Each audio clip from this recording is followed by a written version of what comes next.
महाराजांच्या बाजूला इकडे खाली काही धुक्यात आपल्याला छोटे छोटे रूम पाहायला मिळतात बघा.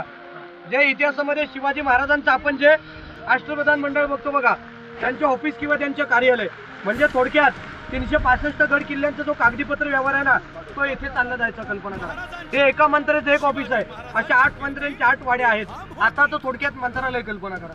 पण याच मंत्रिमंडळाच्या बाजूला जर पाहिलं तर कोल्हापूरला पण्याला गड आहे. पण्याला गडावरती धान्यांची कुठार आहेत, त्यांना गोदाम किंवा अंबरखाना म्हटलं गेलेले आहे. त्यांची नावं आहेत गंगा, यमुना आणि सरस्वती.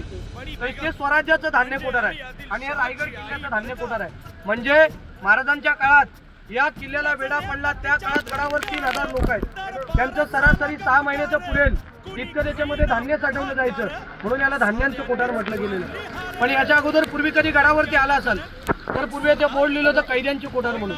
मग कैदी कोणी ठेवले? पेशवे लोकांनी कैदी ठेवले. कल्पना करा, आपल्या महाराजांनी कैदी का ठेवले नाहीत?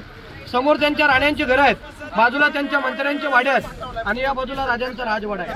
आपल्या राजांचं जे कैदी ठेवण्याची जागा होती ना, तो पुण्यामध्ये लिंगाणा गड आहे आणि साताऱ्यामध्ये वासोटा गड. कल्पना करा, म्हणून याला शिवकाळात धान्यांचं कोठार, पेशव्यांच्या काळात कैदी कोठार. पहिलं कोठार आहे 22 फूट, दुसरं कोठार आहे 20 फूट आणि तिसरं 15 फूट. पण या दोघांना दरवाजे नाही, तिसऱ्याला दरवाजा आहे. कारण का? या दोघांमधून धान्य काढले जायचं लाकडाच्या किंवा रशीच्या शिडीने आणि तिसऱ्यामध्ये टाकलं जायचं आणि खाली मंत्रिमंडळामध्ये नोंद केली जायची, म्हणून तिसऱ्याला दरवाजा आहे. खाली काही खड्डेच आहेत, बघायचे असेल तर बघून घ्या. तर आपण पुढे महाराजांचा राजवाडा बघायला जाऊ.